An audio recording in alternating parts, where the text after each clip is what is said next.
ଏବେ ଖରାଦିନ ଆସିଲାଣି ଆଉ ସମସ୍ତଙ୍କ ଘରେ ନିଶ୍ଚିନ୍ତ ଭାବରେ ପାମ୍ପଡ଼ ବଡ଼ି ସବୁ ବନାଯାଉଥିବ। ତ ମୁଁ ଆଜି ତିଆରି କରିଛି ଶାଗୁରେ ପାମ୍ପଡ଼, ଯାହାକି ଖାଇବା ପାଇଁ ବହୁତ ଟେଷ୍ଟି ଲାଗେ ଆଉ ଏହା ବନେଇବା ମଧ୍ୟ ବହୁତ ସହଜ। ମାତ୍ର ଅଧଘଣ୍ଟାରେ ଇଏ ବନିଯାଇଥାଏ। ଆକୁ ଆପଣ ବନେଇକି ବର୍ଷ ବର୍ଷ ପର୍ଯ୍ୟନ୍ତ ଷ୍ଟୋର୍ କରିକି ରଖିପାରିବେ, କାରଣ ଶାଗୁ ପାମ୍ପଡ଼ ଏତେ ବଢ଼ିଆ ଲାଗେ ଆଉ ଏତେ ଟେଷ୍ଟି ଲାଗେ। ଆପଣ ଆକୁ ପଖାଳ ଗରମ ସବୁଥିରେ ମଧ୍ୟ ଖାଇପାରିବେ ଆଉ ଆପଣ ଆକୁ ସ୍ନାକ୍ସରେ ମଧ୍ୟ ଖାଇପାରିବେ।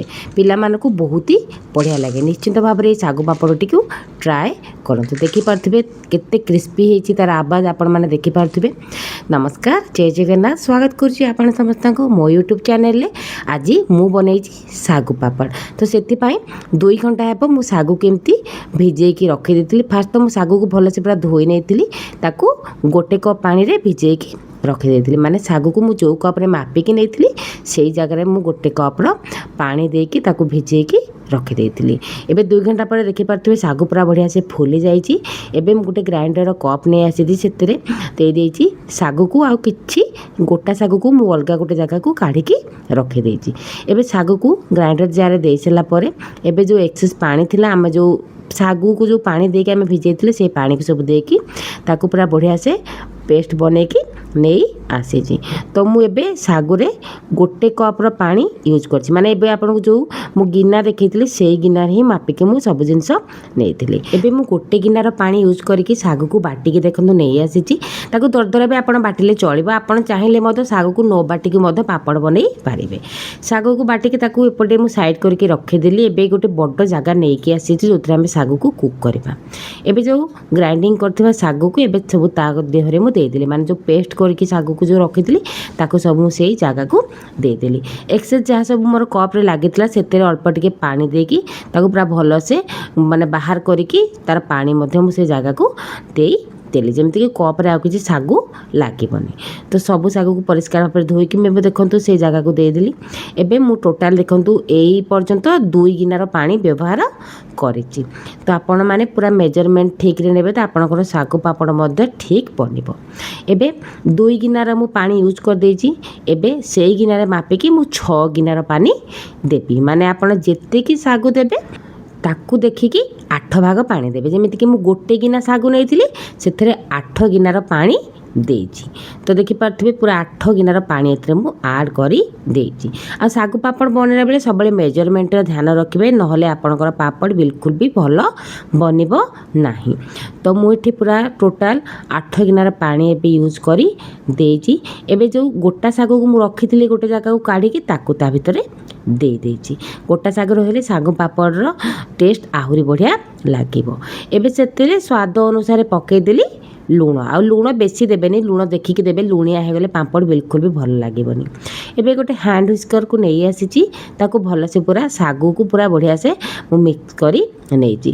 ଏବେ ଗ୍ୟାସ୍ର ଫ୍ଲେମ୍କୁ ଅନ୍ କରିକି ସେଥିରେ ମୁଁ ଯେଉଁ ଶାଗୁକୁ ଗୋଳେଇକି ରଖିଥିଲି ତାକୁ ତା ଭିତରେ ଦେଇଦେଇଛି। ମାନେ ଗ୍ୟାସ୍ର ଫ୍ଲେମ୍ ଉପରେ ଦେଇଦେଇଛି।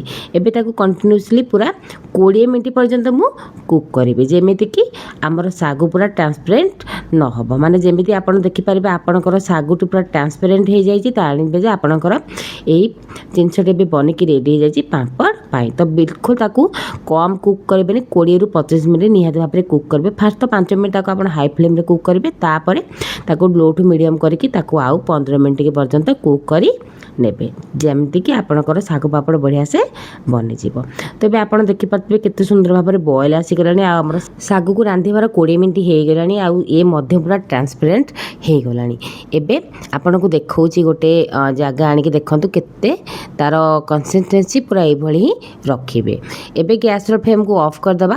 ଏବେ ତାକୁ ଥଣ୍ଡା ହେବା ପାଇଁ ଟିକେ ସମୟ ଛାଡ଼ିଦେବା, କାରଣ ଥଣ୍ଡା ନହେଲେ ପାମ୍ପଡ଼ ବିଲକୁଲ ଭଲସେ ବନିବନି। ବେଶୀ ଥଣ୍ଡା ନାହିଁ, ତାକୁ ରୁମ୍ ଟେମ୍ପରେଚର୍ ପର୍ଯ୍ୟନ୍ତ ଆମେ କରିବା। ଆଉ ଥଣ୍ଡା କଲାବେଳେ ସବୁବେଳେ ମନେ ରଖିବେ ତାକୁ ବିଲକୁଲ ସର ପଡ଼ିବାକୁ ଦେବେନି, ତାକୁ ଏମିତି କଣ୍ଟିନ୍ୟୁଅସଲି ଚଲେଇ ନେବେ। ଯଦି ସର ପଡ଼ିଗଲା ତାହେଲେ ପାମ୍ପଡ଼ଟି ବିଲକୁଲ ଭଲସେ ବନିବ ନାହିଁ। ତ ଦେଖନ୍ତୁ ତାକୁ ପୁରା ବଢ଼ିଆସେ ଏମିତି ଚଲେଇ ଚଲେଇ ଦେଖନ୍ତୁ, ଯେତିକି ମୁଁ ବନେଇଥିଲି ଶାଗୁ ଏବେ ଟିକେ କମ୍ ହେଇଯାଇଛି, ମାନେ ଆମର ଟିକେ ବହଳିଆ ହେଇଯାଇଛି। ଏବେ ଏଥିରେ ବାକି ସବୁ ଜିନିଷ ଆମେ ଆଡ଼୍ କରିବା, ଯେମିତିକି ହେଲା ଚିଲି ଫ୍ଲେକ୍ସ ପକାଇ ସାରିଲା ପରେ ତାପରେ କିଛି କଟା ଧନିଆ ପତ୍ର ପକେଇଲି, ତା ସହିତ ପକେଇଦେଲି ମୁଁ ଜିରା, ଯେମିତିକି ଆମର ଏ ପାମ୍ପଡ଼ ଟେଷ୍ଟଟି ବିଲକୁଲ ବଢ଼ିଆ ଲାଗିବ। ତାପରେ ପକେଇଦେଲି କିଛି ଧଳା ରାଶି, ଆପଣମାନେ ଚାହିଁଲେ କଳା ଜିରା ମଧ୍ୟ ୟୁଜ୍ କରିପାରିବେ। ଆଉ ସବୁବେଳେ ମନେ ରଖିବେ ଶାଗୁର ଯେଉଁ ମିକ୍ସଚରଟି ଆପଣ ଏବେ ବନେଇଛନ୍ତି ତାକୁ ଥଣ୍ଡା ହେଲା ପରେ ସବୁ ଜିନିଷ ପକେଇବେ, ଏମିତି ଗରମ ଅବସ୍ଥାରେ ପକେଇବେ ନାହିଁ। ତ ଦେଖିପାରୁଥିବେ ସବୁ ଜିନିଷକୁ ପକାଇ ସାରିଲା ପରେ ତାକୁ ବଢ଼ିଆ ସେ ପୁରା ମିକ୍ସ କରିନେବେ, ଯେମିତିକି ସବୁ ଜିନିଷ ପୁରା ବଢ଼ିଆ ସେ ମିକ୍ସ ହେଇଯିବ। ନିଶ୍ଚିନ୍ତ ଭାବରେ ଏ ପାମ୍ପଡ଼ଟିକୁ ନିଜ ଘରେ ଥରେ ବନାନ୍ତୁ ସାଙ୍ଗମାନେ, ଆଉ ବହୁତ ହି ବଢ଼ିଆ ଲାଗେ, ବହୁତ ହି ଟେଷ୍ଟି ଲାଗେ। ଆପଣ ଏମିତି ପାମ୍ପଡ଼ ଘରେ ବନେଇଦେବେ, ଆପଣ ମାର୍କେଟକୁ ଆଉ ଯିବାକୁ ପଡ଼ିବନି, କାରଣ ଏଇ ପାମ୍ପଡ଼ ବନେଇବା ବହୁତ ହି ସହଜ।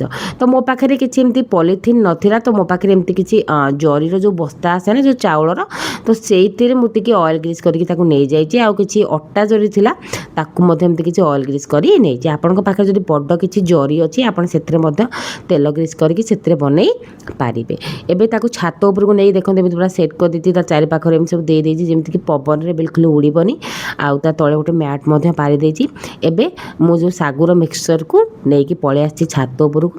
ଏବେ ଦେଖନ୍ତୁ ଡଙ୍କାରେ ଏମିତି ନେବା, ତାକୁ ବାସ୍ ଏମିତି ଟିକେ ମିକ୍ସ କରିନେବା, ଆଉ ତାକୁ ଏମିତି ଅଳ୍ପ ଅଳ୍ପ ନେଇକି ଏମିତି ଗୋଲ ସେପ୍ ଦେବା। ଯେହେତୁ ମୋର ଏଟା ଟିକେ ଜରିର ପଲିଥିନ୍ ଥିଲା ନା, ମାନେ ଜରିର ଯେଉଁ ଆମର ଚାଉଳ ପଲିଥିନ୍ ଥିଲା, ତ ସେଥିପାଇଁ ସେପ୍ ଏତେ ଭଲ ଆସିଲାନି। ଯଦି ଆପଣଙ୍କ ପାଖରେ ଜରି ଅଛି ସେଥିରେ ବହୁତ ହି ବଢ଼ିଆ ସେପ୍ ଆସିବ, କିନ୍ତୁ ଟେଷ୍ଟ ବହୁତ ହି ବଢ଼ିଆ ଥିଲା। ଶାଗ ପାମ୍ପଡ଼ ବହୁତ ହି ବଢ଼ିଆ ସେ ବନିକି ରେଡ଼ି ହେଇଥିଲା।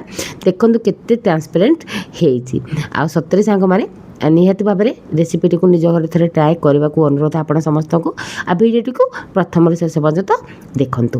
ଆଉ ଭିଡ଼ିଓଟି ଦେଖୁଛନ୍ତି ଯଦି ଆପଣମାନଙ୍କୁ ଏ ରେସିପିଟି ଆଜିର ଭଲ ଲାଗୁଛି, ମୋ ଚ୍ୟାନେଲକୁ ଗୋଟେ ସେୟାର କରନ୍ତୁ, ଗୋଟେ ସବସ୍କ୍ରାଇବ୍ କରନ୍ତୁ, ଭିଡ଼ିଓକୁ ଲାଇକ୍ ଆଉ କମେଣ୍ଟ ଦେବାକୁ ଭୁଲନ୍ତୁ ନାହିଁ।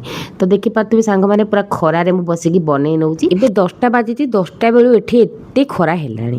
ଆପଣମାନେ ଚାହିଁଲେ ତାକୁ ନର୍ମାଲ ଫ୍ୟାନ୍ରେ ମଧ୍ୟ ଶୁଖେଇ ପାରିବେ, କିନ୍ତୁ ଫ୍ୟାନ୍ରେ ଶୁଖେଇଲେ କ'ଣ ହୁଏ ନା, ସେ ବହୁତ ଟାଇମ୍ ଲାଗେ ଶୁଖିବା ପାଇଁ, ମାନେ ବେଶୀ ଦିନ ଲାଗେ, 3ରୁ 4 ଦିନ ଲାଗେ। ଏମିତି ଆପଣ ଖରାରେ ଶୁଖେଇ ଦେବେ, ଗୋଟେ ଦିନରେ ସେ ଶୁଖିଯିବ। ଏବେ 10ଟା ବେଳେ ମୁଁ ଆକୁ ବନେଇକି ରଖିଦେଲି, ଆଉ ତାକୁ ମୁଁ ଛାତ ଉପରେ ମୁଁ ଶୁଖିବା ପାଇଁ ଛାଡ଼ିଦେଲି, ଯେମିତିକି ଆମର ପାମ୍ପଡ଼ ପୁରା ବଢ଼ିଆ ସେ ଶୁଖିଯିବ।